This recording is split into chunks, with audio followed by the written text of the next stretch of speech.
It's 60 years since UNESCO introduced us all to the free flow of information in the world, and I still believe in it.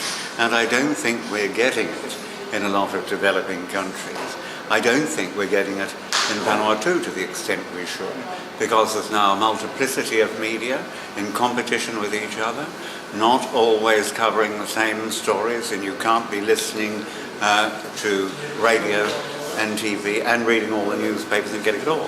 What we need, with the advantages that have come with the internet, is a free flow of the main information every day to everybody, free of charge, and everybody can get it in a language that suits them. That's what we're hoping to produce here for the first time ever, a proper free flow of information.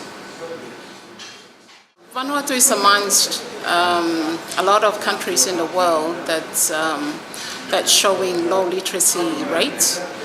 And the Vanuatu Education Policy Advocacy Coalition conducted a research a year ago, and it shows that Shefa Province, which housing Vanuatu's capital, Port Vila, the literacy rate is at 27%. Now that is a worry. With ISIF funding, we'll be able to bring an upgradation of the 7 village libraries that we have established in the last year, that we would be able to put some internet outlets and also some computers in all these libraries, and see if that increases literacy level in the next 5 years. Small island nations, especially in the Pacific, have a rich cultural history, but as the newest nations in the world, they're struggling with efficient government, with unemployment, and with educational services. And as we look at where investments in ICT and broadband can make the biggest impact in the world, it's really creating new levels of government service that are online, putting ICT in schools and dramatically increasing the educational levels, and then driving ICT and broadband into businesses to improve employment. And these three areas investments can make a significant improvement in the lives and the future of all the Pacific Island nations. With our project in Inua, it's basically using the internet and ICT as a way of preserving the language of our nation, and we have a problem of lack of population of 1,500 in Niue, and with the dispersed population of 20,000 mostly living in New Zealand, and a lot of the young people are now speaking English as their first language instead of our language. So we hope that with the use of internet and ICT, we can preserve the language for the young people coming up, and also tackling applications and the tools that the young people are into at the moment. So just using those concepts, and it would be nice to have a lot of funding and to help tackle our problem of language preservation.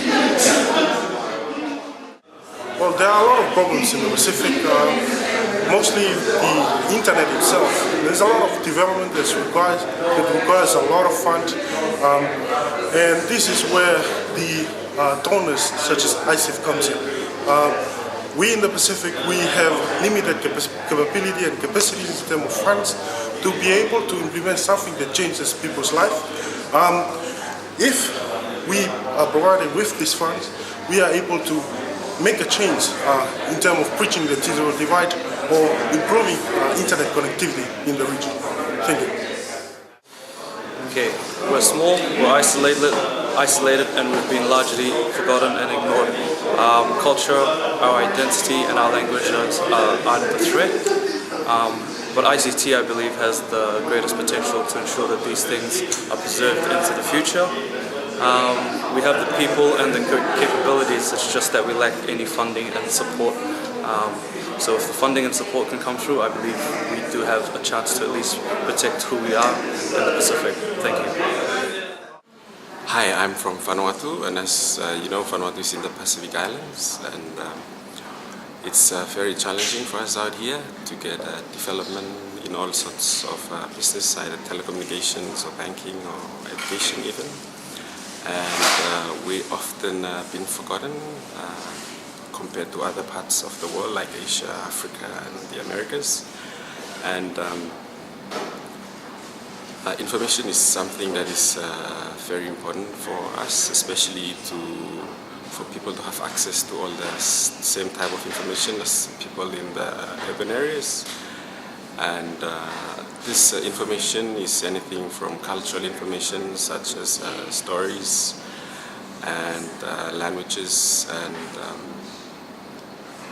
basically information on how certain things are to be done, especially culturally. And most of these things are endangered and we're losing them. And we would very much need some sort of assistance, especially in investing in our islands, on how we could further overcome this tyranny of distance that most of the islands have.